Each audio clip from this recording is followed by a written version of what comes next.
jilu that time. Pancho leg stay the Panchi America. Banyi dwal banaban. Pancho leg stay the Panchi America.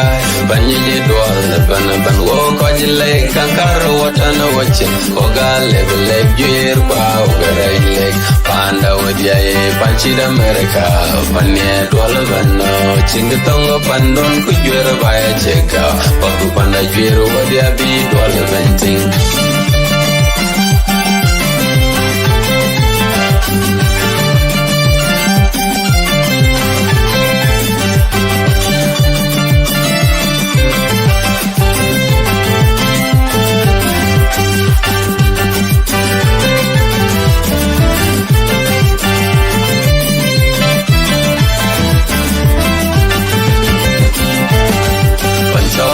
The Panchi America, Banyi Dwal, Banaban, Pancha Leg stay the Panchi America, Banyi Dwal, Banaban, walk on the lake, Kankaro, Watana watching, Oga level leg, Juir Bow, where I leg, Panda with Yae, Panchi America, Panya Dwalabano, Chingatongo Pandon, Kujura by a cheka, Paku Panda Juir, what they be Dwalabanting.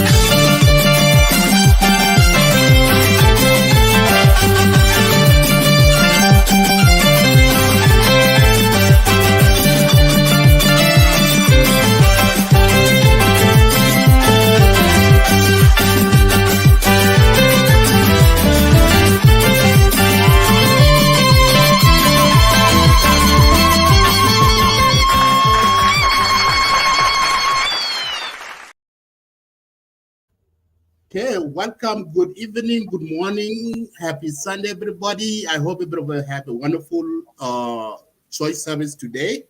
My name is Abraham Majak. I'm one of the state media hosts. For today, we have a topic that we are discussing is about the Ngok and Misseriya peace conference coming up in Addis in Uganda for the next couple of weeks. So our guest in the studio today is Mr. Edmund. Please welcome to Lake State Media again. Thank you so much for those of you tuning in Clubhouse, YouTube, and Facebook. Please start sharing the video. And my co-host, Secretary Information, Mr. Mjong Marco, welcome. I will yield microphone back to you guys. Introduce yourself before we start our discussion. Thank you once again.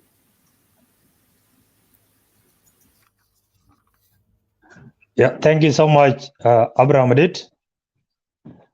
Yeah, to all viewers of Lagos State Media on Facebook, Clubhouse, YouTube, you're all welcome to Lagos State Media on this today discussion. And to our host, Edmund Yakani, the CEO of SOPO, you're highly welcome on Lagos State Media to discuss the topic below. And I wish all South Sudanese across the globe and all human beings happy Labor Day and happy Sunday wherever you are in. And welcome to Lagos State Media. Thank you. Thank you, Majok. Welcome, Edmund. This is your turn. Thank you. My name is Edmund Yakani, as Majok introduced me. I'm Executive Director of SEPO.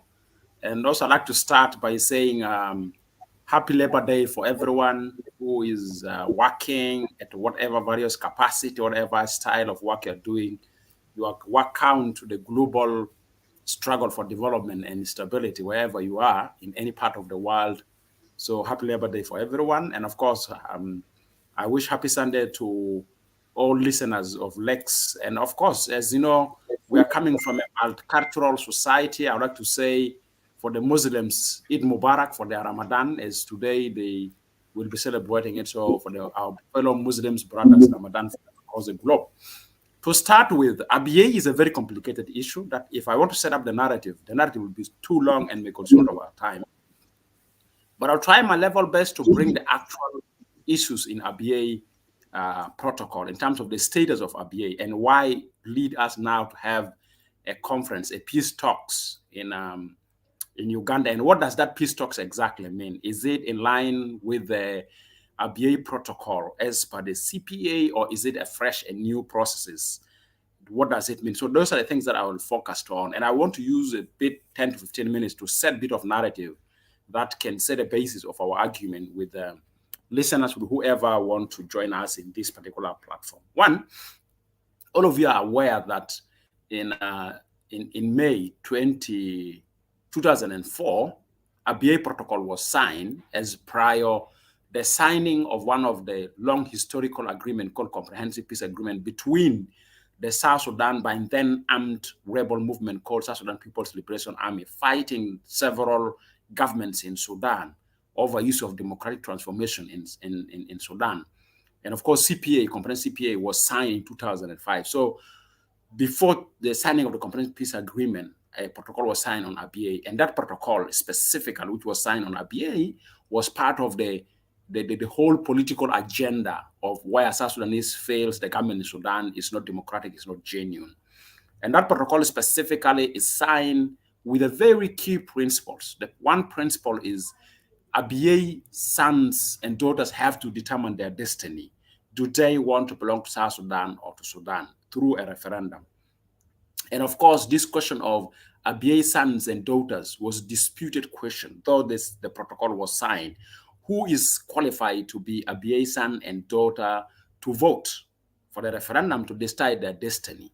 Of course, if you look at the negotiation of the comprehensive agreement by then between the SPLM and the SPLA and the government of Sudan under the regime of Bashir, what they call by then the Islamic movement or Islamic Front, one thing that SPLA have used properly is the definition of the land. Where does the land belong? The land belongs to the community, and the concept that land belongs to the community have a big play in the history of Abyei. So it means the land where it's described as Abyei is owned by which inhabitants. And of course, based on that, the inhabitants of the land called Abyei is owned by the inhabitants of Dinka, which is called Ngok Dinka. But the Ngok Dinka is the Dinka that really owns the land of Abyei. So that automatically provides the answer.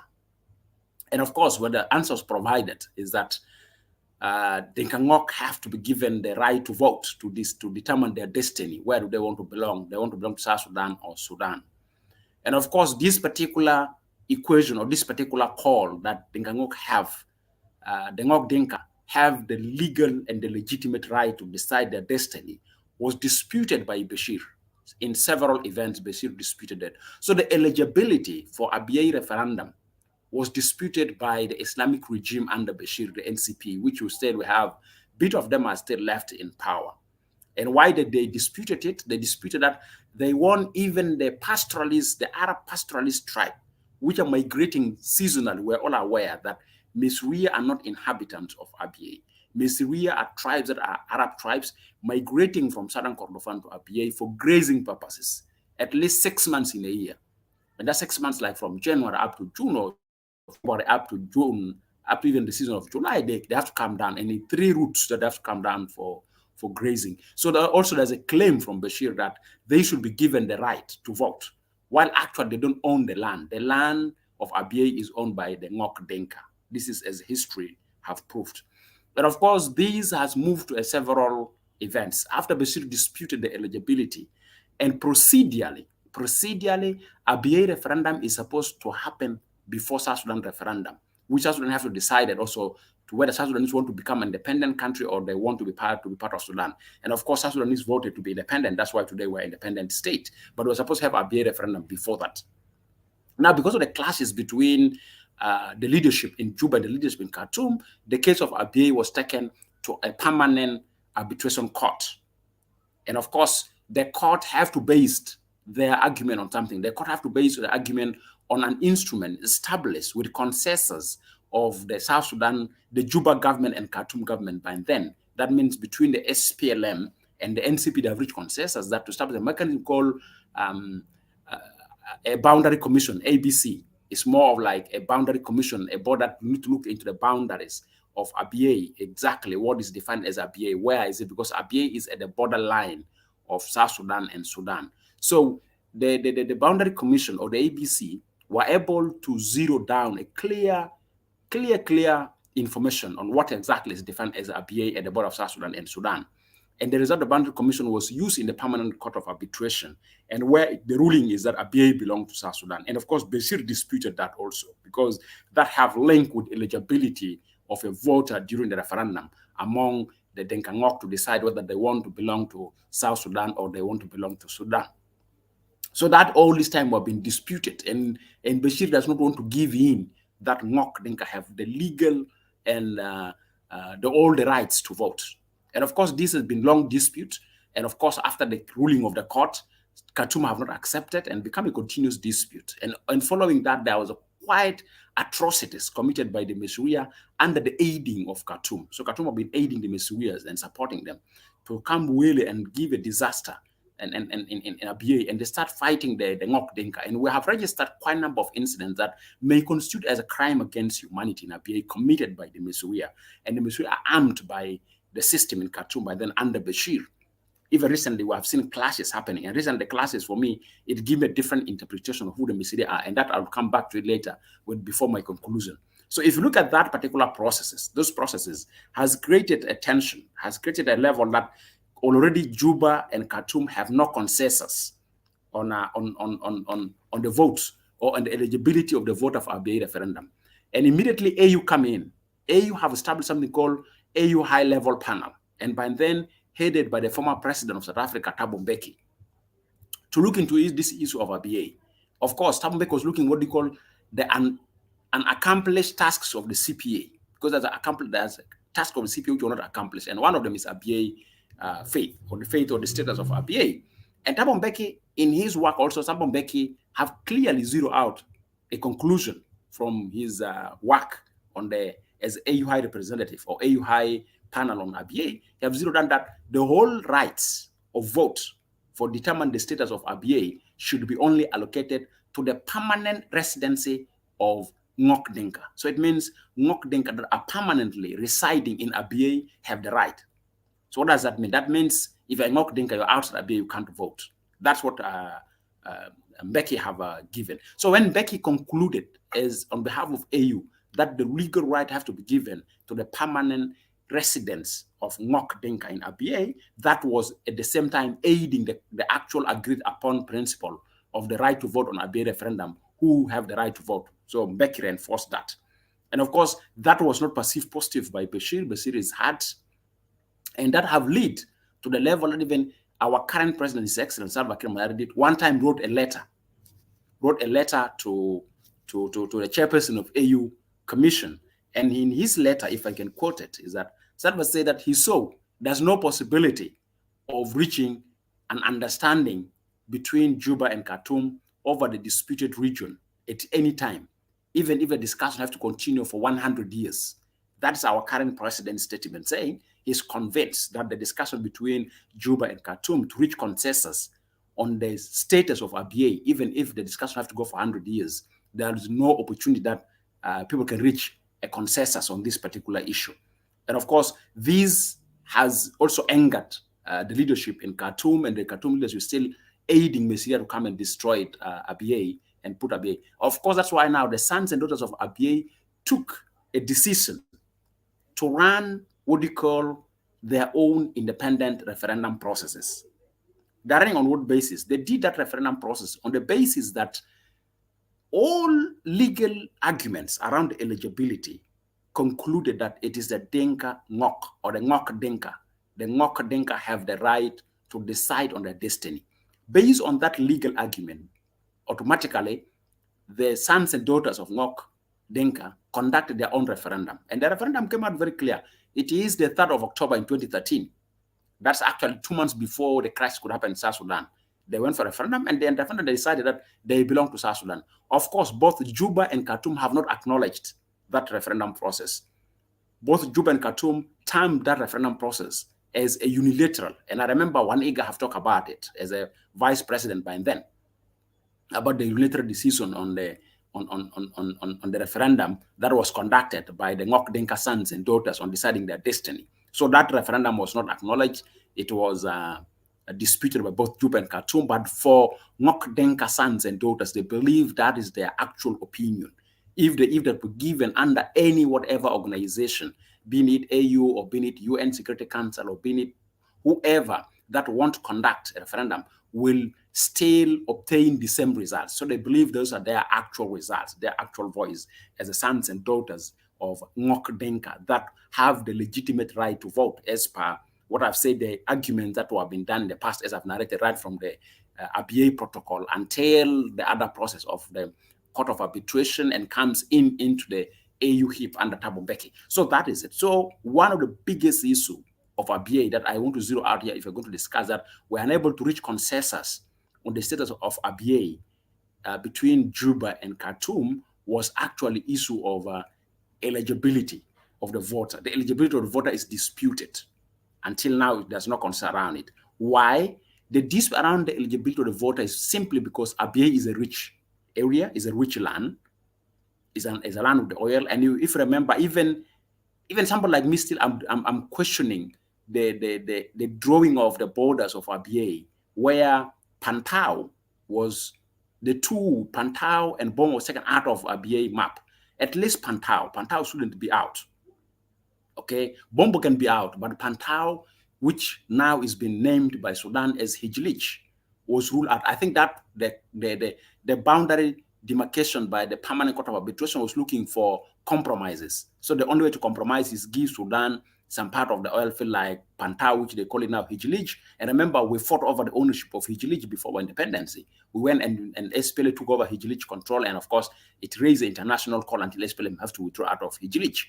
So it is a question of also deciding the destiny of Abyei or the status of Abyei have a link on deciding on the destiny and the fate of the oil-rich region of Abyei, who will really benefit from oil. And of course, Sudan so much depending on that oil. So Sudan look at economical gain of losing Abyei. When they lose Abyei, they are losing economical gain, which is huge. If they keep Abyei, they have economical gain at their fingers. So those are some of the things that have a link with eligibility. So the issue of the oil in Abyei, its ownership between Juba and Khartoum is one of the things that have complicated the eligibility of the voter on Abyei referendum. And that's why Khartoum feel they can't allow the Ngok Dinka to be the only voters to decide the destiny of where Abyei belong to. And of course, based on that, if you see, they're supposed to be established institutions, interim institutions for Abyei. Basically been complicating these things under his leadership of NCP. They couldn't reach any consensus. And the idea, basically was saying, no, we need to establish these institutions before any vote. So they're looking for options of where can they create institutions that they can infiltrate or they can rig the voting system of the referendum of Abyei. And that couldn't work out until today. They're unable to influence. And the only way now they're doing influence is they are aiding the Misseriya to commit atrocities and to commit harm on our Ngok Dinka brothers and sons. Now, if you look at who are the Misseriya, what is the interest of Misseriya in Abyei? The interest of Misseriya is that Misseriya have 6 months seasonal migration every year to Abyei to graze. And when they're coming to graze for the 6 months, they move with a huge amount of head of cattle and other livestock. It was estimated in I was looking at various reports, it's around 150,000 head of cattle or livestock in general, if you can bring them together, that migrate with a volume of at least 1.6, head of cattle that are moving in that particular period of time. So it's a huge amount of livestock that every 6 months in a year migrate to Abyei, which are owned by the Misseriya. So Misseriya also is afraid that if the Ngok Dinka are given the right to vote on the destiny of Abyei, and if they decide that Abyei destiny is now South Sudan, they're going to lose what they call migration for grazing purpose rights. They're not going to get those rights.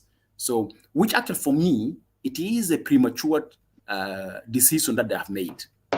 If they're to compromise, people may look for a best way of how to share resources.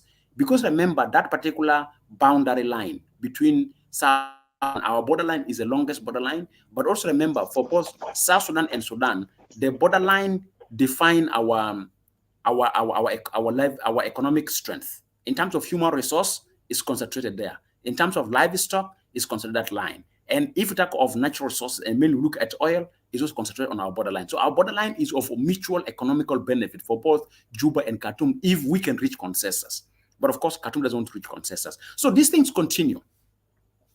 Of recent, we start seeing a change of the pattern of the violence that are committed by the Misseriya against the Ngok. So of recent, now the migration that is coming up, and of course, let me tell you why this recent trend of migration is changing. There were attempts that I would like to bring to the attention of your audience. There were attempts that was done in 2011 twice, something called Kadugli agreements. Kadugli agreements were agreements that is done between the Misseriya and the Ngok Dinka under facilitation of UNISFA. And as we're aware that UNISFA was established to be a body that acted as a peacekeeping mission. And by then was first run by Ethiopians battalion. Right now, I know the Ghanaians are there or whatever countries that are running. There's a UNISFA in our existence on the ground, which is a complete UN established mechanism to provide protection of civilians in Abyei. So UNISFA was been facilitating something called Kadugli Agreement. That's Kadugli Agreement 1, which was done on the 13th of January 2011. And the Kadugli Agreement 1 was not highly welcomed by the Ngok Dinka population. If you look like that, what are the evidence? Out of the 9 kingdoms of the Ngok Dinka, it's only 5 which went and attend the Kadugli 1 agreement. So it means 4 have never gone. So there's no consensus. And I remember even activists that are in Abyei are questioning the purpose of the Kadugli and whether accepting the Kadugli agreement is a good. The Kadugli agreement was designed as a framework of securing Misseriya rights to graze in Abyei. That's the whole thing. It's all about security. It's not about politics. But that set a precedency for Misseriya to claim certain legal rights that will become a binding legally, that they have the right to come and migrate and graze in Abyei. And of course, one of the worst practices of Misseriya that whenever they come for migration season, if they're going, they take along with them the indigenous livestock that they can come across. And normally when they go 6 months, you don't get them and they cross international border that if South Sudanese want to follow, government of Sudan will intervene. That's one thing that's done. Then Kadugli agreement was again done on 17th July 2011. So after 6 months, it was done in January and then it was done in July. Both Kadugli agreements was really seeking a way of creating a mutual benefit for grazing rights for Misseriya, in order for Misseriya to graze there. It was both were disputed by the sons and daughters of Ngok Dinka because they feel that's another strategy of coming in and pushing the Ngok Dinka in terms of the land ownership and governance in Abyei. The Misseriya want to intervene.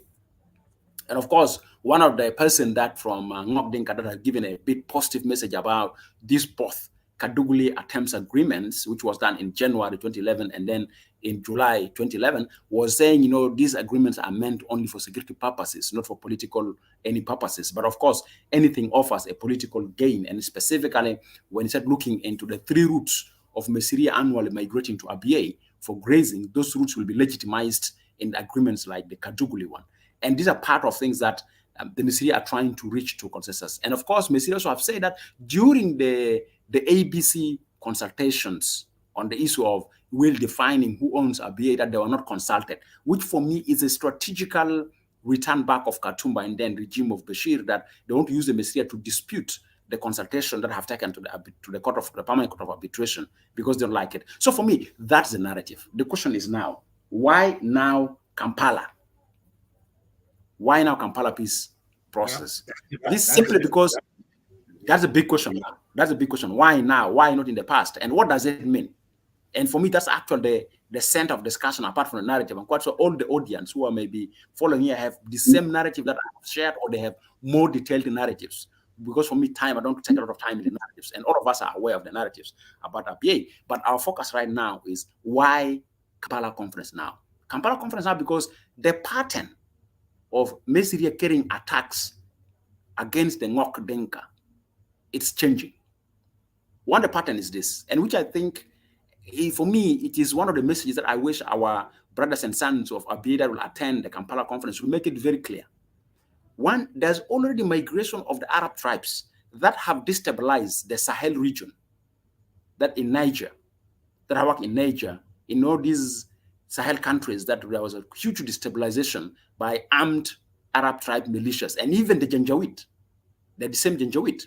They're now joining the Misseriya and carrying out attacks. If you see the videos of the recent attacks by Misseriya against the Ngok Dinka, it's no longer like the previous one. It's a clear mobilization of regional Arab nomads, or what you call Arab pastoralists. They're now infiltrating the land of Abyei, and they're carrying attacks that are really disturbing. So in another way around, you can say the regional terrorist group, like in Niger, they're coming in. They're coming in, and the Janjaweed are coming in. They're trying to gang up with the Misseriya to carry attacks. And I think for me, it become a regional security issue. And it become a question of certain analysis about element of terrorism.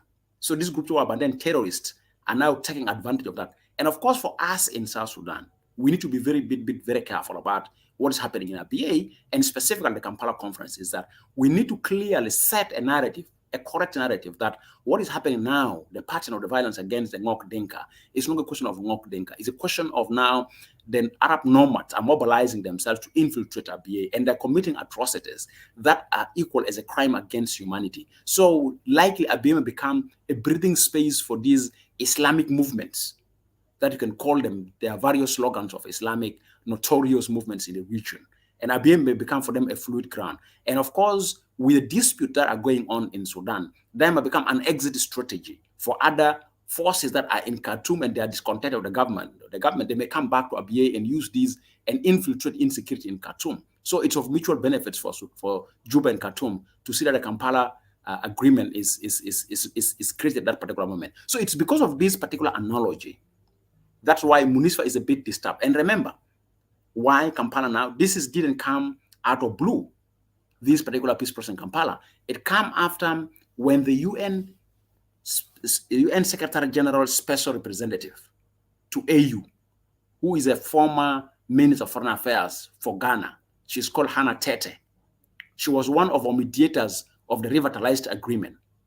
She sits on behalf of IGAD. She now occupied the seat of UN Special Representative to AU on behalf of the Secretary General. That seat was previously occupied by the current head of UNIMIS in Juba, Fing, the South African lawyer. Fing, who was one of the historians or one of the persons who participated in the CPA process. So Hannah Tete recently been visiting Juba and Khartoum, and it's because of that that Hannah zeroed out. Why? Simply because it's been seen now that Abyei is no longer a question of Juba and Khartoum. It becomes a question of regional security that we take it seriously over there, because it's rich area of oil. That's one thing that we need to make it. And with the collapse of the system in Khartoum, Islamic movements may get Abyei as a breathing ground and they may engage there. That's one thing to be put very well. Now, in terms of approach for Kampala conference, what do we think is the best legal framework? For me, the only best legal framework for Kampala conference will be based on any narrative. Kampala conference will be based on the Abyei protocol per the provision of the CPA. The signed Abyei protocol of May 2004 should be the basis of Kampala peace talks. If Kampala peace talks is outside that basis, that legal framework, then honestly, we should be worried, because we should not allow the Kampala conference or the Ghana conference to alter the narrative that are already established legally and globally accepted by the provision of Abyei protocol in the CPA. We shouldn't allow that to be altered. That should be the basis of negotiation. Even if we are to do more or less the same Kaduguli peace talks in Kampala, we must do it based on certain legal frameworks that it keep Ngok Dinka legitimate as owners of Abyei land and give them all the political and the civil rights to decide on their destiny. We shouldn't allow from Kampala Peace Conference any provision that will allow the pastoralists of Misseriya to have any political decision on the destiny of Abyei. That for me, it's really something that we need to think about it, why Kampala conference we have to come. So the basis should be really the Abyei protocol. That's what I'd like to say. Of course, I'm aware that Abyei have a very well-educated sons and daughters across the globe that are going to be part of that conference, but they need to be reminded that actually they shouldn't allow, and specifically the use of language in such agreements is very important, that they need to be keen on the use of the language. Is the language in conformity with Abyei protocol of 2004 or not? If it's not in conformation with a protocol signed between Juba and Khartoum, or between the SPLA and NCP. Actually, let me not use the word Juba and Khartoum. I'm sorry, I withdraw those terminologies. Is between SPLM and SPLM, SPLA, and NCP, or Sudan government. But then, if once the Kampala discussion is, the language is not in conformity with the protocol of Abyei, but the Comprehensive Peace Agreement provision, Chapter 4, and then we should really be keen in really questioning the language that to be used during the peace talks in Kampala. Obviously, it is of our benefit that we want to see the peaceful coexistence between the Misseriya and the Ngok Dinka. It's not of any one of us benefit to see continuous clashes between the Misseriya and the Ngok Dinka. But also we want to see that one particular party want to be empowered to deal with the other party. So this element of Misseriya being empowered by the Arab militia coming to attack the Ngok Dinka is disturbing us. It's completely an element of human rights violations. And we need to say, if Misseriya want to continue to live peacefully in coexistence with the Ngok Dinka, then they need to behave. And one of the things that they need to behave is they need to stop this continuous attack against our sons and daughters, the Ngok Dinka that they're claiming, because what they're doing is that they're committing atrocities. And of course, this comes in line with the question of the destiny of Abyei. The destiny of Abyei is South Sudan land. We can't really leave it there, because Abyei sets a presidency of demarcating the border between South Sudan and Sudan.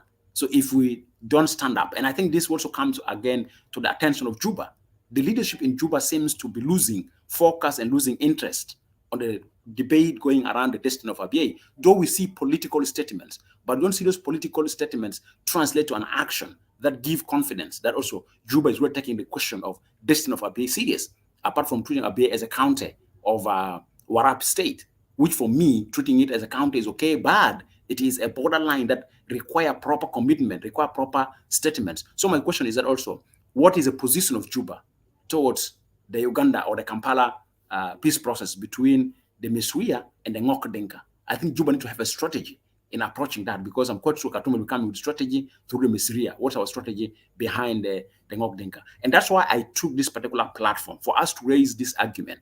And I wish that if there are sons and daughters of Abyei who are attending this particular debate, is a time for us to start questioning areas of our best interest that we should not allow any compromise to take place around them. And for me, these are the following areas that I want to conclude with, and I'm ready to receive questions. One, we should not compromise on the eligibility of the voter.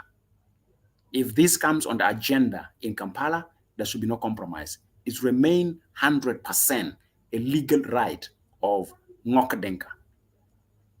But gaining power, we should not undermine, though even we term it as a unilateral, we should not undermine the outcome of the 30th October 2013 sons and daughters of Abyei political decision on their destiny. Number three, we should only allow Misseriya the rights to migrate under a control system where the administration is completely South Sudanese-led or Dinka Ngok-led. We shouldn't give them administration that they need to decide on how to will exercise migration rights. We should only avail them migration rights. That's very important. Number three, still the results of the permanent court of arbitration should not be thrown away. We should stick to it and we should maintain it. And even the ABC, we should not also throw out its results. We should maintain it. That for me it's a very important that we need to go for it. But also I wish that as a gesture of a consolidated national position on the destiny of Abyei, I wish Juba should issue a statement, official government statement of Juba about these Kampala upcoming peace conferences, and set a benchmarks that from perspective of Juba we see it. Yes, we know UNISFA is having the same interest like us. Why they facilitate this peace talk is that they want to see peaceful coexistence between the Misseriya and the Dinka Ngok. But the concept of peaceful coexistence should not be used to make us lose our rights, being it political, economical. That shouldn't be the compromise, that we use the concept of peaceful coexistence and then we lose certain economic and political rights as the destiny or the fate of Abyei is concerned. But I think also in Kampala, there's really a need to send a signal out there to the global community that the Misseriya are no longer Misseriya that we know before. Other Arab regional notorious groups are joining the Misserias in carrying atrocities, which is mounted as a crime against humanity, against our sons and brothers from Ngok Dinka. So I think those messages are very critical. I would like to end up here. I don't consume the time. As I said, Abyei history is very long, and the dispute around Abyei is very long. But of course, the most important thing is now we need to center our discussion around really the intentions of having these UNISFA facilitated peace talks between the Ngok Dinka and the Misseriya in Kampala. Why is it now? Of course, we don't care about why is it now. We care much more about peaceful coexistence between the two communities, but that should not be used as a tool that make us lose our political and economical rights about the destiny of Abyei. Thank you very much. Over there to you, colleagues. Thank you so much, Mr. Yusman. That's a wonderful statement and put a lot of stuff in. Before we ask the question, I yield microphone to Mr. Bajung Makur. Let me give this chance to, I have one of the guests in the clubhouse, AK. She said that she has a question for you. AK, if you can hear my voice, can you open your microphone and ask your question, please? Hi, how are you? I'm good, thanks.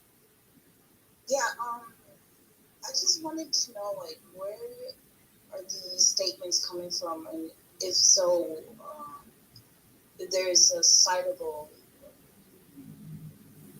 area where this gentleman had gotten his facts from, because I would like to see some citations and factual statements, because this is this news is crazy to me. Okay. So you're bringing this up to us, and the person who's speaking, who is he actually? Okay, Hasmin is one of the Abyei organization based in Juba. Is one of the civil society organization, and he's involved into the peace talk to those group in South Sudan. So there's a peace conference coming up between Ngok and Misseriya next couple of weeks. Who's controlling this peace talk, or who? The UN controlling it. The UN. Mm-hmm. Okay. And they will conference. They will do. So let me give the chance to answer your question. If Mr. Hammond, if you hear her, you can go ahead and answer that question. I couldn't get part of her question around like factual information or facts gathering the basis. Is that what she was asking? And I will clarify myself for her, who I am. Okay. Go ahead. So the question about who I am, I'd like to respond to the guest that I'm a South Sudanese. I'm a South Sudanese son. I'm an activist from South Sudan. I run a civil society organization, a South Sudanese. I've been several times to Abyei. I've been working with quite a number of colleagues from Abyei who are fellow South Sudanese civil society organizations. Based on my constitutional right, I can really pick up any obligation to talk about any part of my country. So that's what I want to say to her, that she shouldn't be suspicious. I know South Sudanese are always suspicious about who should talk about our issues, but nationality qualified me to speak over that, and so that I'll tell her. And I'm part of activists who was engaged throughout, I can say throughout the CPA, in terms of civic education around the provision of the CPA, the referendum we have, the elections we have from 2010. So I'm a South Sudanese. So that's what I like to assure, that as long as Abyei is a South Sudanese land, I have that constitutional right to speak about it. In terms of gathering my facts, that you want to ask, where am I gathering my facts? I'm a researcher also. I do a lot of research work for several institutions. I like to say the basis of my facts are one, CPA. In the CPA, I base my facts on chapter 4 of the CPA on Abyei protocol. And of course, that provided a lot of qualified and authentic information to share about Abyei. Among them, it is the Boundary Commission, which was established to demarcate Abyei, and that led to the Permanent Court of Arbitration, which there things were being done. And later on, after when we have a referendum, UNISFA was established as a UN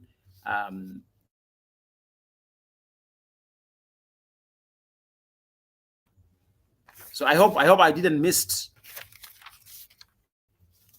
Can I go ahead?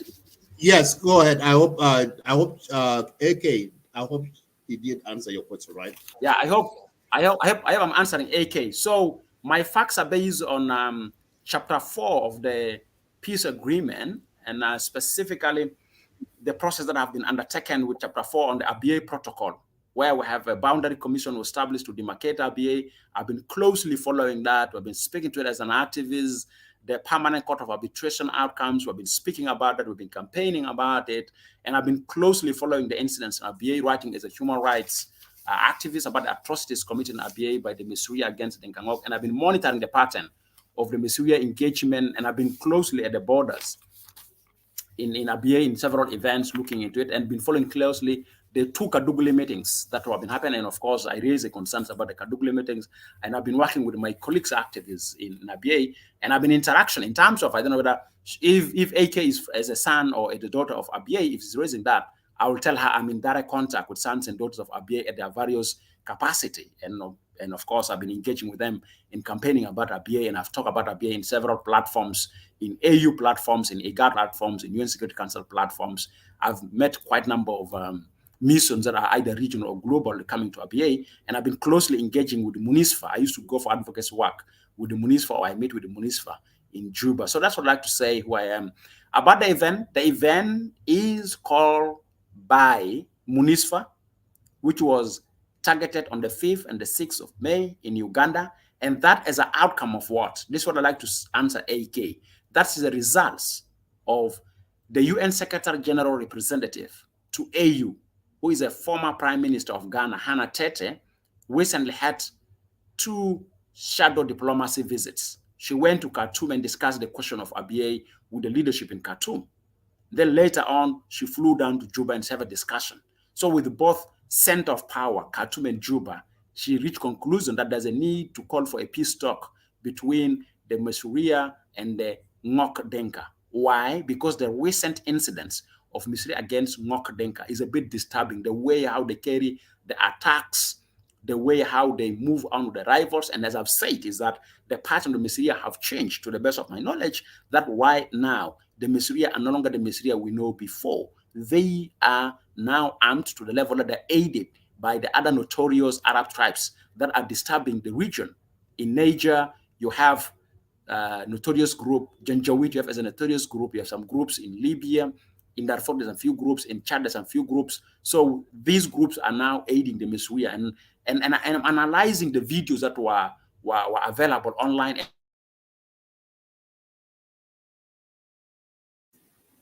Okay, we have a network connection. AJ, I hope he answered your question. If you have another one, we'll move you down. His network, he's not on now. It's dropped off. I'm just a bit disturbed at these statements that he spoke upon, because I have uncles in the government whom I pay close attention to, and such things to be brought up is kind of alarming, because first of all, there's no correlation into what the piece is, how it's come about and how it's been planned, and stuff like this should not be brought up in public to people. I feel like this is very wrong, and whoever was speaking, I don't know him. He does not sound credible. The statements he has spoken upon are not factual, and I very much condemn that this is wrong. Okay, thank you, AJ. So, Mr. Medjung Makur, I will yield microphone back to you. Yeah, thank you so much, Abraham Adit. I hope I'm clear. Yes, you are clear here. Yeah, thank you. Yeah, to my brother Edmund Yakani. Yeah, thank you for the well elaborate briefing on how the historical background of Abyei and the issues between Dinka Ngok and the Misseriya. You have mentioned it very clearly. The United Nations Interim Security Forces for Abyei, of which last time I checked, their mandates will end on the 15th of this month, 2022. And they're the same very people who have initiated what they term as Kampala Peace Conference, which you said clearly it might happen either from 5th to 8th of this month, 2022. Literally, Edmund, Abyei is one of the gardens of South Sudan, which is still incomplete. And you have highlighted the issues of CPA, Comprehensive Peace Agreement of 2005, Abyei Protocol of 2004, and all the way to Abyei Referendum Act 2009 and Kadugulu Declarations. All these documents agree on one thing, that Abyei citizens should be given freedom to express themselves and choose where they belong to. And in 2013, they conducted their referendum. And in that referendum, if my memory serves me well, it was 98% voted in the favor of South Sudan, of which it was disputed by United Nations and even other international communities. Now, since then, the Abyei issues move out of the equations, and our government focuses much with the internal disputes of political crisis. By look at the political crisis, this is what delayed the issue of Abyei up to this level. And if our government would have ought to handle the issue of Abyei with a lot of passions and care, I'm pretty sure Abyei as per now would have been a full territory of the Republic of South Sudan. Back to the Kampala Peace Conference, which was initiated, I was even to ask, who are the initiators of this conference in Kampala to take place? And you have answered some of the questions before. Why now? What is happening? And remember, Edmund, the two sisterly states, that is Sudan and South Sudan, they all have conflict, political crisis. And at some point, South Sudan is acting to mediate the peace talk of Sudan. And Sudan, at the same time, is monitoring the implementation of peace agreement in South Sudan. On the same note, we are having Misseriya community attacking Ngok Dinka of Abyei.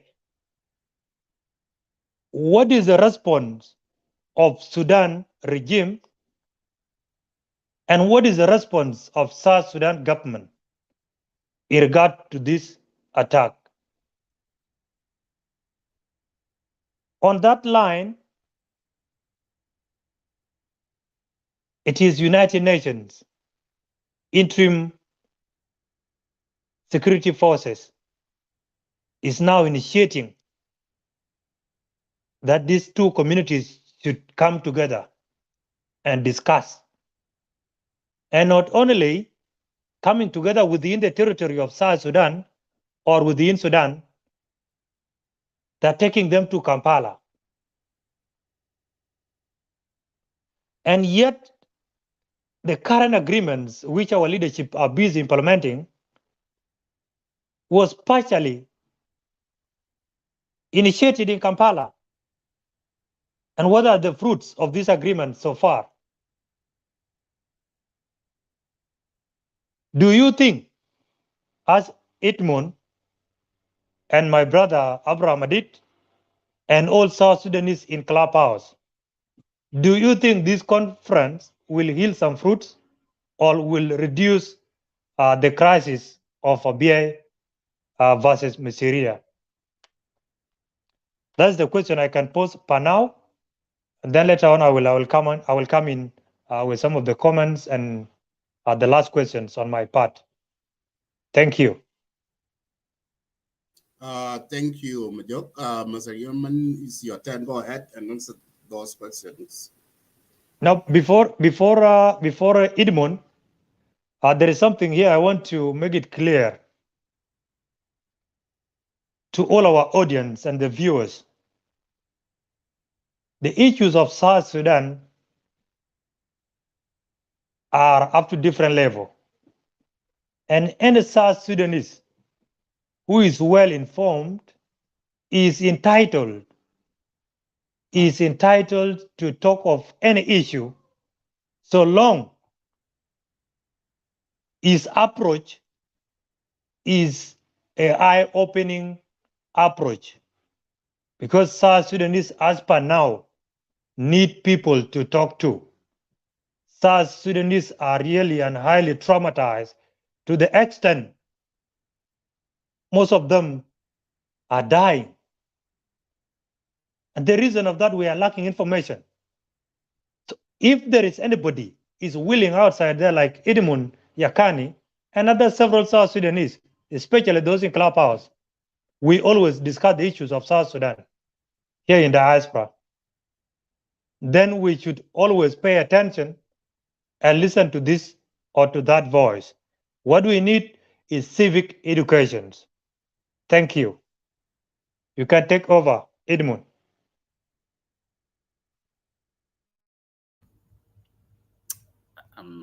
Okay, I think it's good that you have clarified that element of constitutional right, because we have this tendency of looking at things from the region where I come from, have the rights, but we tend to avoid the citizenship and the nationalism. So thank you very much for clarifying your last point about the citizenship rights over issues that are coming up. I do confront a lot like that in terms of, even here on the ground, not only online.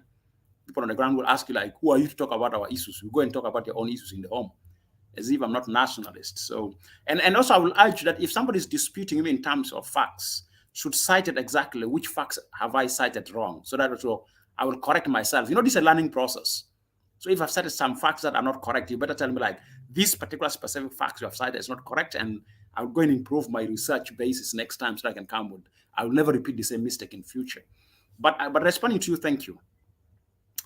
You know, one of the things I've been sharing with one of the sons and daughters, I don't know if we're allowed to be unanimous or if we can move. One of the sons, one renowned son of Abyei, well-educated person, we've been discussing with him recently about the videos that we've seen. And we're able to use those videos to identify the level of atrocities committed by the Misseriya. And I don't know if there's any Misseriya who was that's here online. I wish the Misseriya to dispute me and to question that my facts are not correct, because if you're a Misseriya and then you can dispute it the way how I'm qualifying the videos that I've seen, that it's no longer the capability of Misseriya committing atrocities against the Ngok Dinka. There's extra coming in of other Arab nomads. And also I will share with the audience that I sit at a regional body of AU early warning system. I sit as a focal point in South Sudan. So we share a lot of very sensitive early warning information that are moving in the continent. And you can see the migration of the Arab tribes who are attacking. And even let me tell you, by the way, maybe if I can take this opportunity, we're not only under the Arab tribes in South Sudan been attacking Abyei. Recently, we have the Seleka in Central Africa. They have invited one of the renowned South Sudanese, well-known South Sudanese in Tombra as a DJ. And it's not less than a month. They invited him to talk to one of the towns at the border of Central Africa. And it was an Islamic group, the Seleka. When the DJ went, they killed the DJ. They assassinated him. And they assassinated him on the basis that he is leaking information to the government of South Sudan and Central Africa about them. So they invited him as a DJ to a party, and then later on they kill him. And it's a commander actually who killed him through his bodyguards. So the Islamic groups are really attacking us. And even there's rumors going on like South Sudan Islamic movement is at the border of South Sudan, Central Africa, and DRC. And these are the only information I'm getting from the early warning system that we have at the continent, because I sit at the continental level early warning system. So some of my facts are based on facts that I can see movement of these particular groups. And that's why I'm saying part of the recent attack of Ngok Dinka is not only Misseriya. We have seen that there's a capability beyond Misseriya from the notorious Arab tribes. And that's why the atrocities, even if you see the pattern of the atrocities, is changing in terms of how it's committed. Previous this type of attacks, because they knew whether they like it or like, annual, they have to come back. So if they commit atrocities this year, next year, they have to come back. So but things has gone beyond, and that's why it have alerted and moved. It have alerted and moved the UN. The UN didn't come directly, but the UN used their office of the Secretary General, special representative to AU. So it is Hannah Tete, who I like to mention, the former of Ghana, who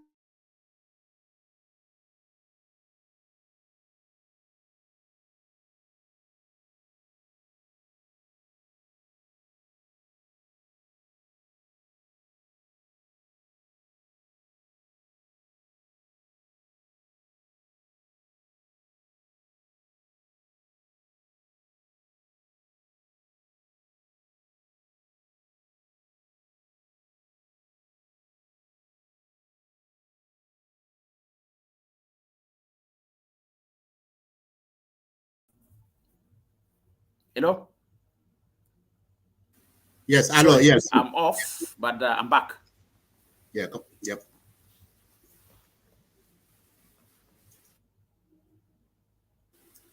Yeah, go ahead. You know, you can turn on your camera if that can help you. Turn off your camera if you can help your network connection. Hello? Hello, can you hear me? Hello? Majo, can you hear me? Yeah, I can hear you. Hello? Edmund, you're not getting us or what? So sorry, the internet is disturbing a bit, but we keep on trying with whatever I can do. So We just to understand, my conclude, brother. to That is respond how to your Juba question, is. am I clear? Yes, you are clear now. Yeah. So regarding your question, the video.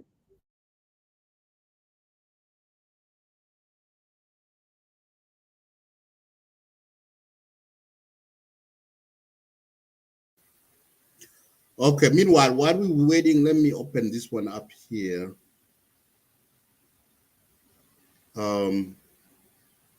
Okay, I open up the hand raise.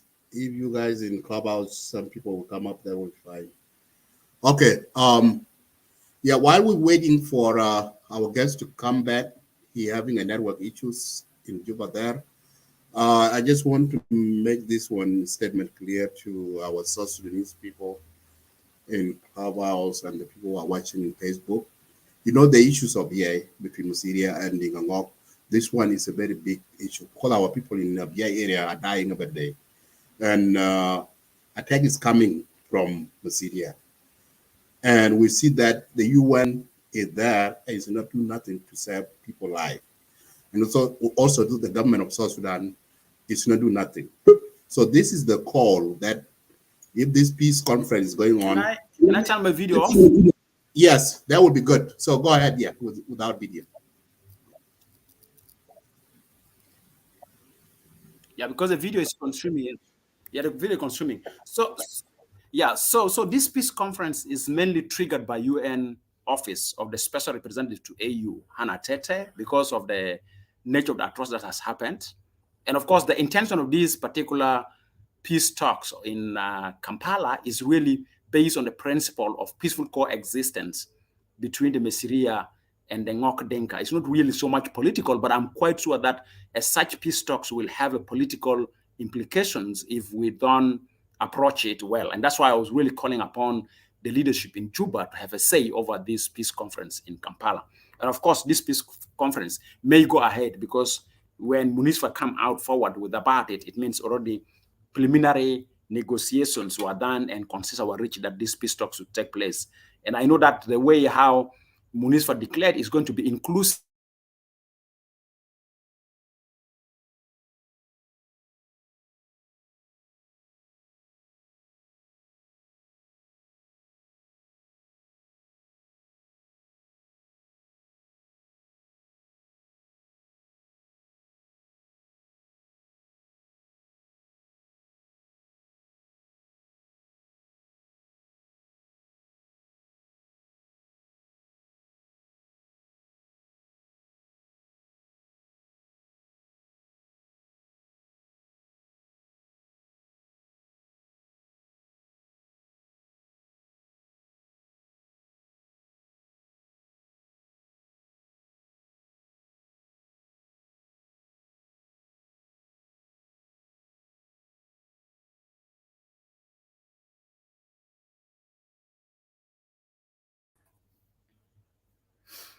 Oh, colleagues, sorry. It's becoming more headache. It's cloudy. I don't know whether that's the reason, but it's becoming more headache. Yeah. Yeah, go ahead. Yeah, so I think one thing that I'd like to mention is that, of course, likely it will take place. But as my colleague have mentioned, between Juba and Khartoum, there are 4 freedoms.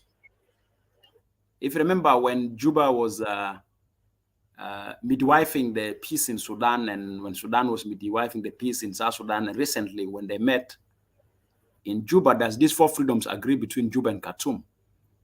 And the 4 freedoms, there's a freedom of trade, freedom of movement.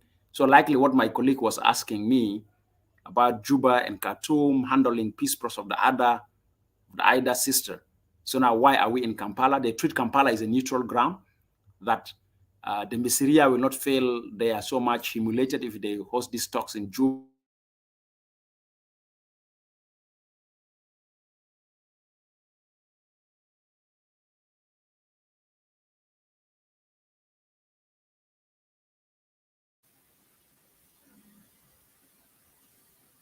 Yes.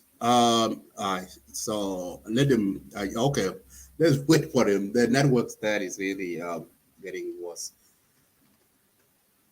So, guys, let us. Majuk, if you want to weigh in to say why we're waiting for him, that's fine. Go ahead. Okay, thank you, Abraham. Yeah, actually, sorry, my brother Edmund. We understand the internet and network situations in our country.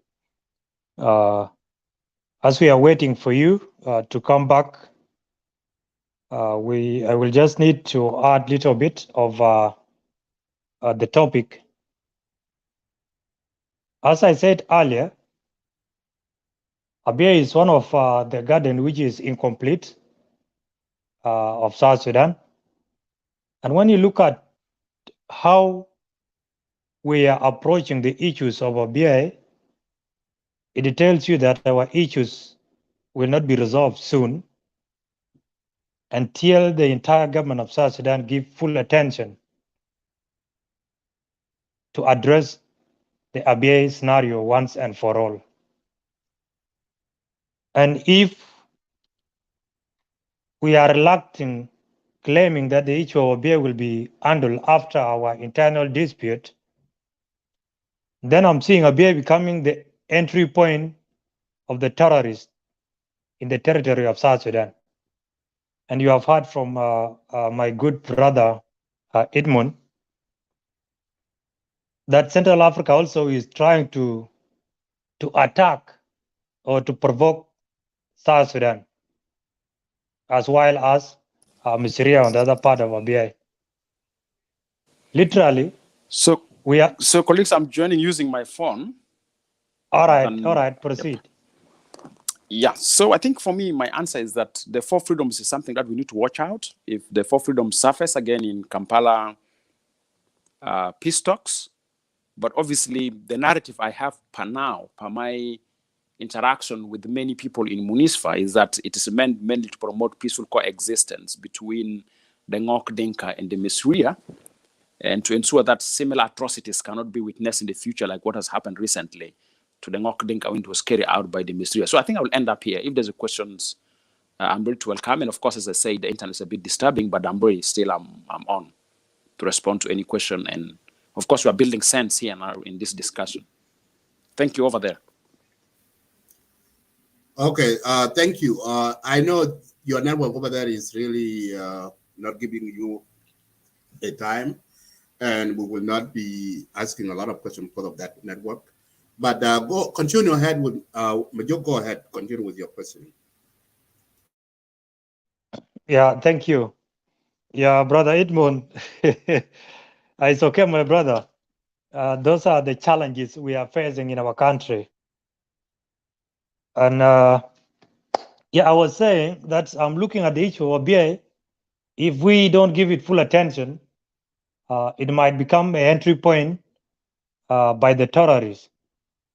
And remember, Central African Republic is visiting South Sudan in a very lugubrious manner, that is an ugly manner. And we are so much into our internal disputes as the country. We are trying to fix the country, and we are forgetting about the external forces. And the external forces, one of them is Misseriya against Ngok Dinka or Abyei. To my brother Edmund, can you kindly educate us if you have little knowledge about who is going to represent the government of South Sudan in that Kampala peace conference? That's one. Number two, what will happen with the current negotiation going on between Ngok Dinka and the Twitch of Warab State?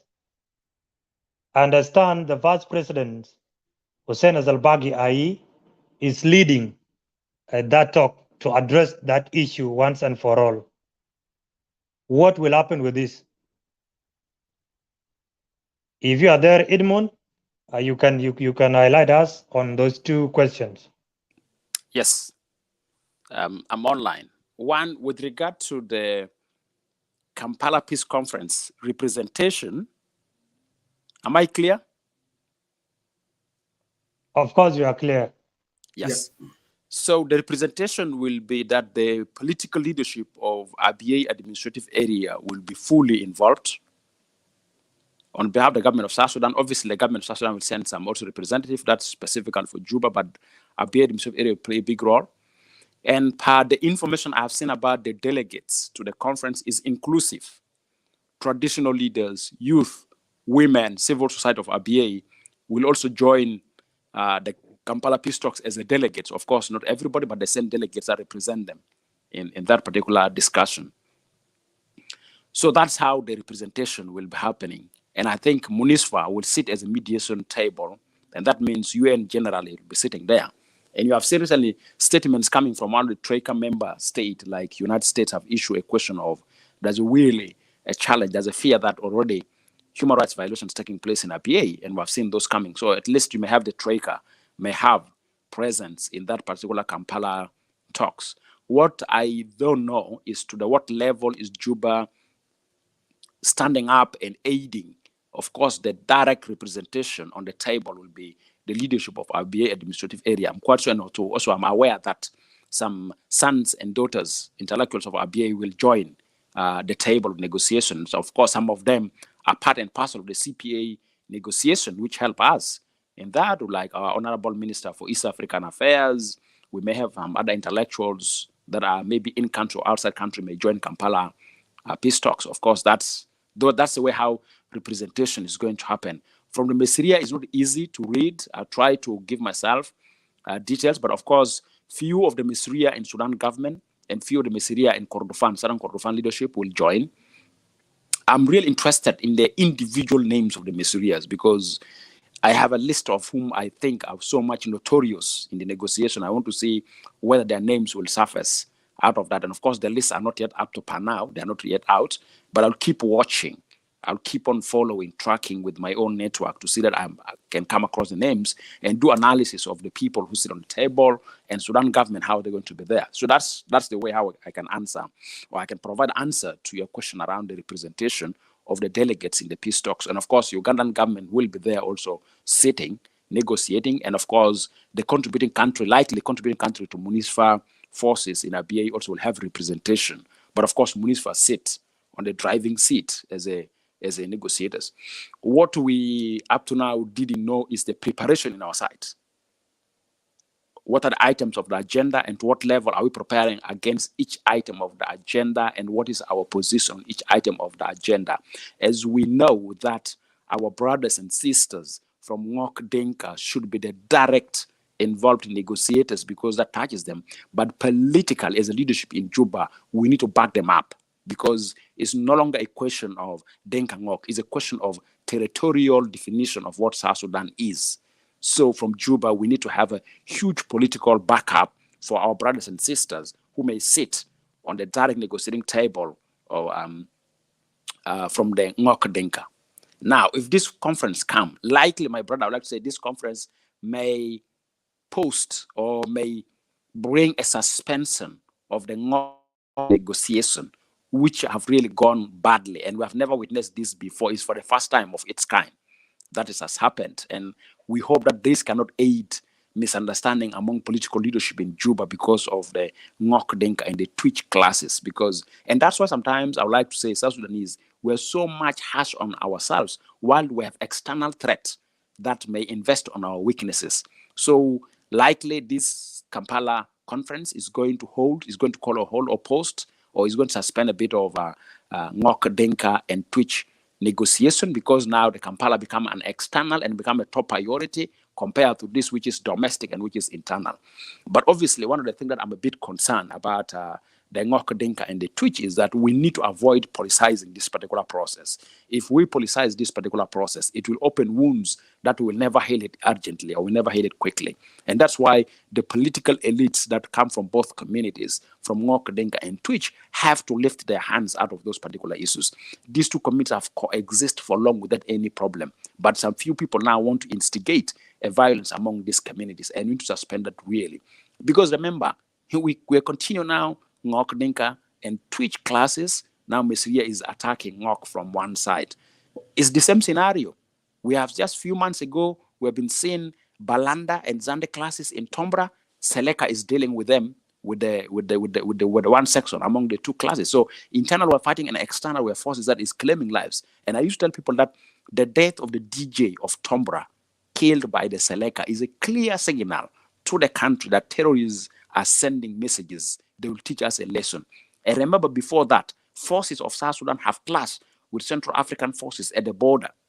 And not any forces, Seleka forces, they clash at the border. So I think it's a high time for us now to start thinking about our external threat, which is more worse than our internal threat. So my answer is that the Ngok Dinka and the Twitch negotiation may hold because of the importance of Kampala peace talks. But also what we need to know is that we have never seen still an official position of Juba in terms of political leadership about Kampala peace talks and what mission, if they're going there, or what is their take, what are their expectations towards Kampala peace talks. As to the best of my knowledge, by my research, by my contacts, the information I had from UNISFA is that it is more of promoting peaceful coexistence. But peaceful coexistence is a political subject. It's not a spiritual subject that we need to quote a verse from the Bible, according to the book of Luke, or you go to the Quran, you say, Memne ala surat. No, there's no surahs there, there's no verse there. It's completely peaceful coexistence, political. That means the destiny of Abyei is under question through the Kampala peace talks, of even if we're calling for peaceful existence between the Ngok Dinka and the Misseriya. Thank you, over there. Yeah, thank you, Edmund, for that question. And exactly, you put it right, and that is where I draw my question from. Our government in South Sudan, or especially in Juba, seem to be so reluctant, and they are much concentrating on what is happening in Juba. Some of them, especially the ruling party, you have seen them now touring every state, and nobody knows why are they touring all these states. And the answer is always like, maybe they are preparing themselves for next year election. My last question to you, Edmund. Do you think we have several documents, as you mentioned before, in regard to Abyei from 2004, 2009 to 2013? Do you think this Kampala peace conference will compromise all these documents, or do you think they will restrict themselves to the genesis of the current dispute? Thank you. You can activate your mic. Thank you. I feel we have enough documents that contain authentic facts that nobody can dispute them. And now I'll answer the second part of your question, whether they'll compromise. One document is still Chapter 4 of the Comprehensive Peace Agreement of CPA. That document is very important. CPA, Abyei Protocol, is a very important document that we need to focus on. And besides that, the Boundary Commission results is a very important document, because that draw the geography, or that draw the limits of what Abyei is and how Abyei is South Sudan land. That's very important. The outcome of the Permanent Court of Arbitration ruling is a very important document. Then other documents that we need to see is the regular reports of UNISFA to the UN Security Council. We need to collect all those documents because I have them and I collected them.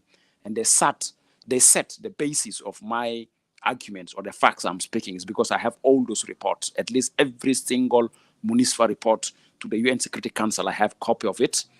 And other document that we need to take attention to, it's a Kadugli Agreement 1, which was done on the 13th of January 2011. The second document is the 13th July 2011 Kadugli Second Peace Agreement. So there's two agreements, Kadugli 1 in January and Kadugli 2 in July in 2011. We need to take all those documents with us and there are documents. Now, all these documents, and of course, remember, there's a write-ups also. There's a write-ups of our government, and of course, specifically the current, His Excellency President Salva, when he was a vice president in Sudan, have quite write-ups around the fate of Abyei resolution. And after becoming president of the Republic of Sudan, also have quite write-ups to all those documents. I have copies, all those documents set, basis for any factual argument on the issue of Abyei. That's what I'd like to bring, and as I said, with other reports. Now, whether will they compromise with the documents or not? I'm a bit worried of compromises that may come in, because the Kadugli 1, the Kadugli 2 is an entry point of compromises to the Abyei protocol as enshrined in Chapter 4 of the CPA. At the same time, it's a bit of compromises to the outcome of the Permanent Court of Arbitration. Somehow, it's not really a huge compromise, but it's an entry of undermining the outcome of the Boundary Commission results in terms of drawing the geography. So those three documents are very basic, very important. Abyei protocol, the outcome of the Permanent Court of Arbitration, and then the Boundary Commission rulings. These three documents are very important. We shouldn't allow any compromise to any of one of its single provision or praise. If we allow it, that is to start altering the facts of deciding the destiny of Abyei. So my concern is, one of the things I've been really keenly pushing with the municipal leadership is, what is the agenda? What is the agenda of Kampala peace talks? Can the agenda be availed to the public? Can it be publicly known, or the objective, can they disclose them early? Because it's a question of political transparency about the Kampala peace talks. If you want to be transparent about the political peace talks in Kampala, or whether we call it peaceful coexistence talks in Kampala, then there's a need to avail the public, both in Sudan and South Sudan, the content of the agenda of those talks, at the same time, the objective, so that at least people will prepare. But if we keep it closed and disclosed, then there's a question of lack of transparency in administering this proposed May 5th to 7th or May 6th, 5th to the 6th peace talks between the Ngok Dinka and the Misseriya in Kampala. So for me, there's a big of transparency. And I hope that if the leadership in Juba is proactive, they could have also informed us as South Sudanese. Maybe UNISFA might have disclosed to them, or the Office of UN Secretary General Representative to AU might have disclosed to them the agenda. So I wish that if Juba have that agenda, they should alert the South Sudanese. Actually, I wish that if we have a proactive government, I wish this debate could have been taken to the parliament, and the parliament could have zeroed a decision on how the talks can take place in Kampala, so that at least South Sudanese all are involved. Because one thing I'm saying is that a single South Sudanese dying in any part of the country, I feel the pain. It's not a pain of a particular ethnic group or community. It is a South Sudanese issue. And that's why for people like us who are activists, we look beyond our ethnic line. We feel any single South Sudanese attack is an attack to all of us. Any mistreatment of single South Sudanese in any part of our land is our mistreatment. So I think if we feel that Abyei is our land, and if we feel that Ngok Dinka are our citizens of the Republic of South Sudan, we shouldn't keep quiet around transparency that have to be embraced to enshrine that the sons and daughters of Abyei have full political right to decide on their destiny. As I say, those documents made it that. So for me, the question of political commitment, political proactiveness, and political engagement, that we need to take over Abyei as a national issue. We shouldn't treat Abyei as a Ngok Dinka issue. No, it is a national issue. Every national should be concerned about it. Thank you very much over there.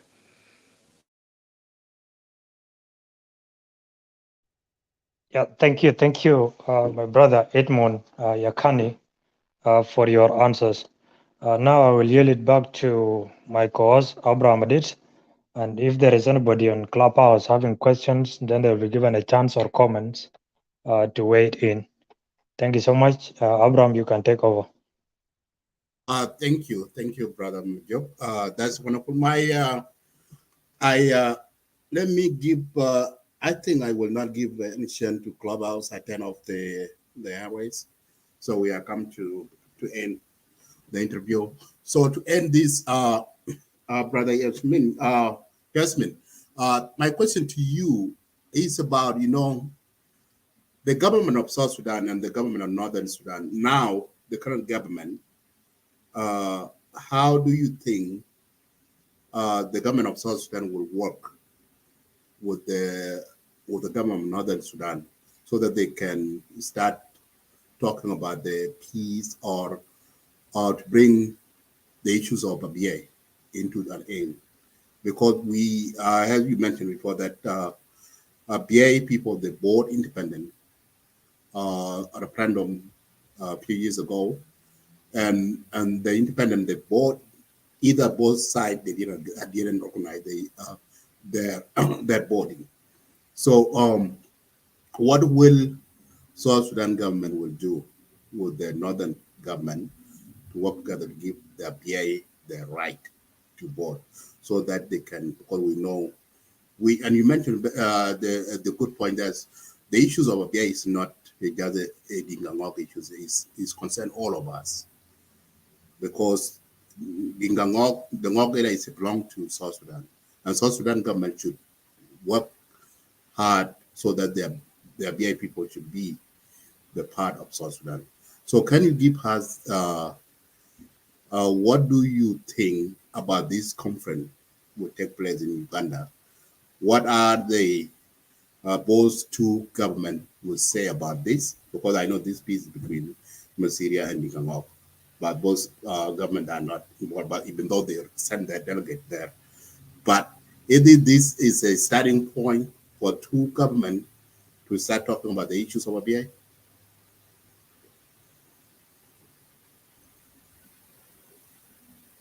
Go ahead, if you can hear me, open your mic. Okay, so I think I can go ahead now.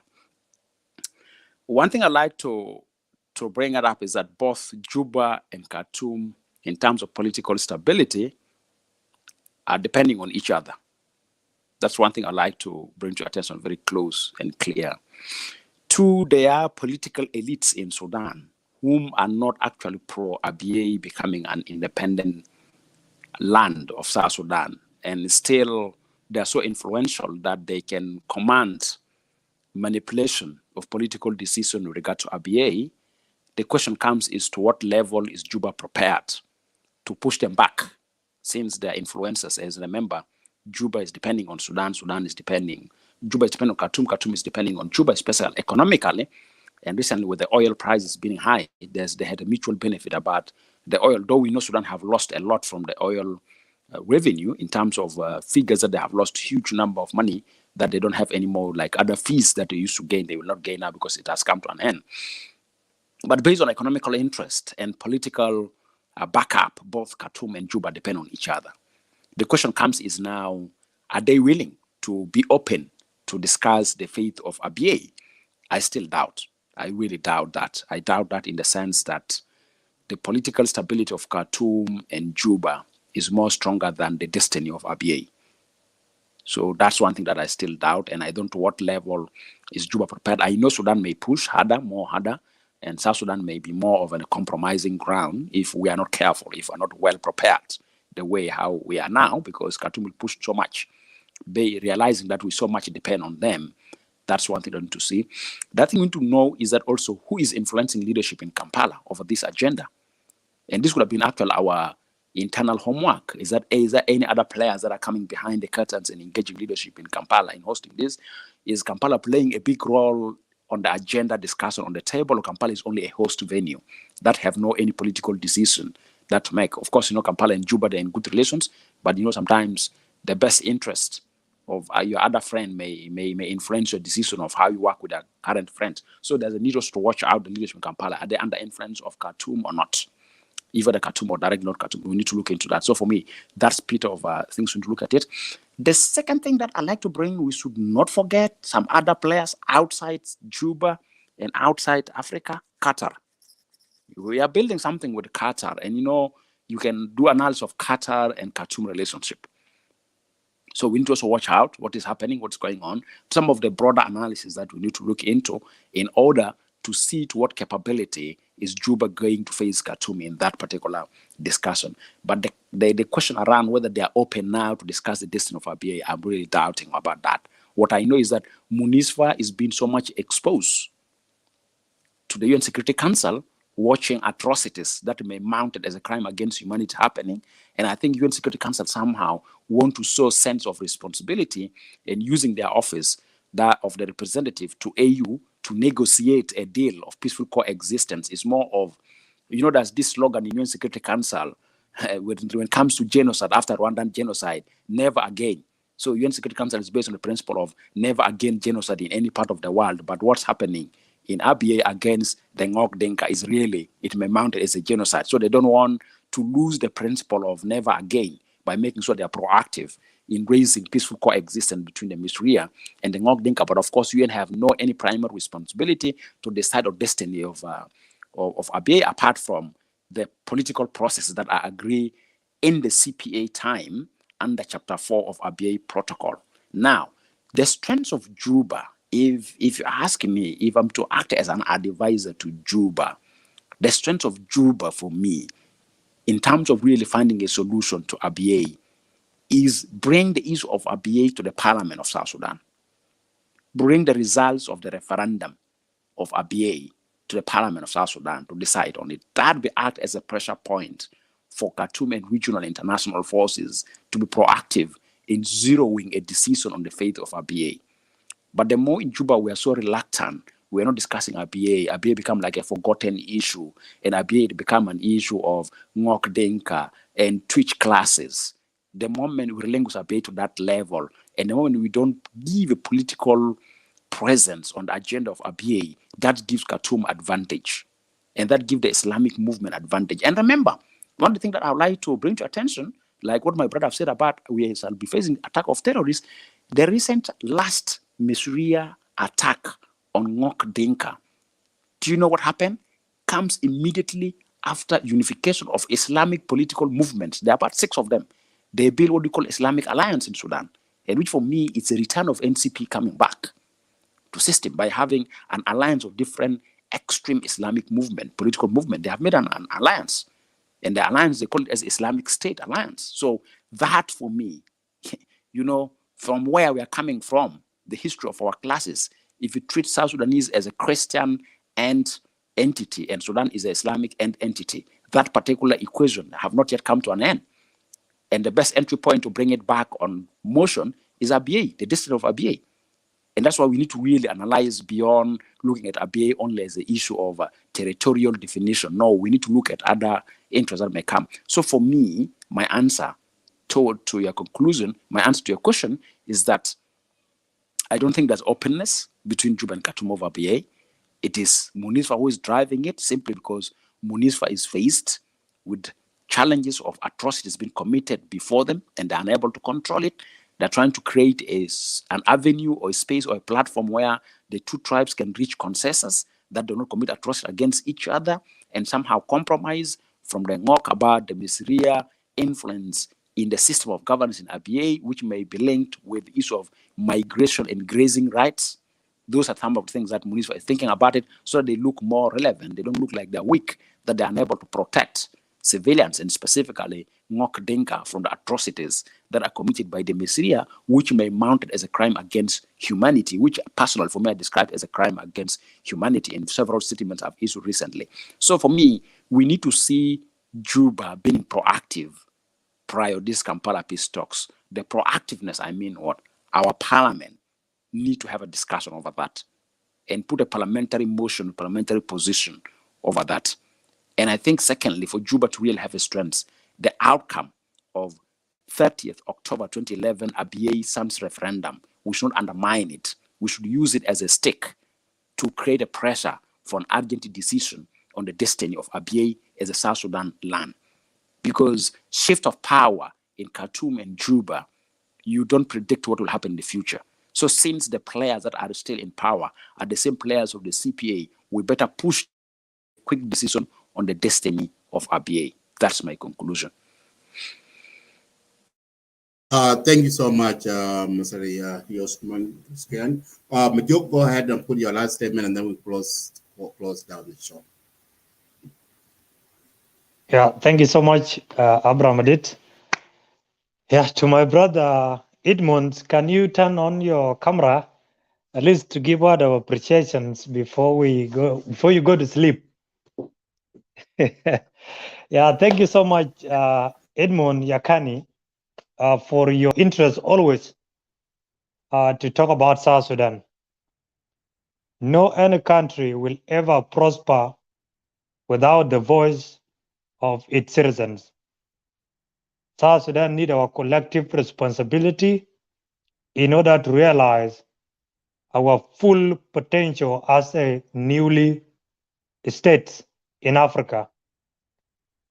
And for that matter, we really need to get ourselves and acquire relevant knowledge that we may use to address our internal disputes and also to address the external dark forces, like what is happening in Central African Republic, Sudan, and let's not forget about Congo, in the areas of Bas. There was dispute some time back, but they are silent now simply because they also want to come in at the strategic slow space in that area. And let's not forget about Eastern Equatoria with the Kenya.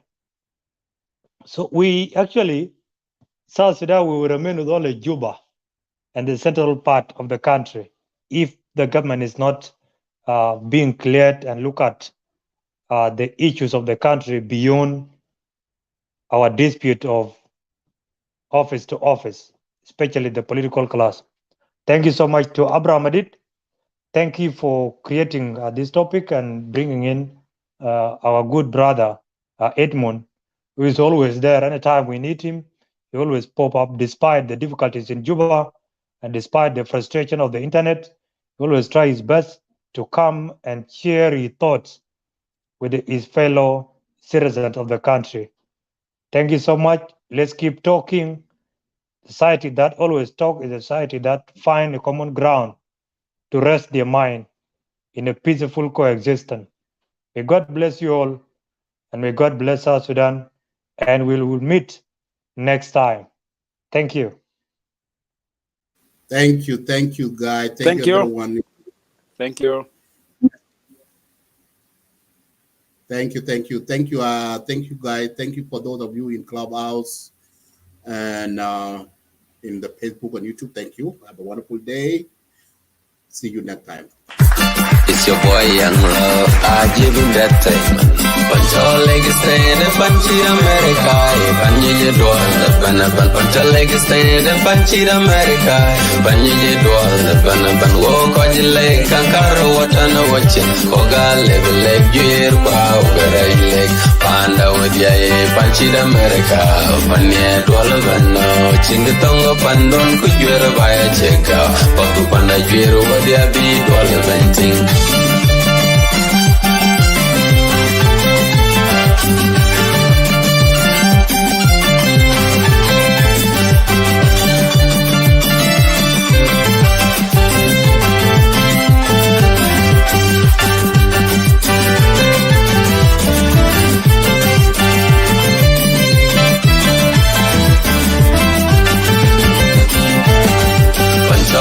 stay Panchi America, Panye Dwal, Banaban Pantaleg stay Panchi America, Panye Dwal, Banaban walk on the lake, Kankaro, what on the watching, Oga level leg, Juer Bow, Panda with Yae, Panchi America, Panye Dwalaman, Chingatongo Pandon, could you by a check out, Patu Panda Juer, what they are be, Dwalaman.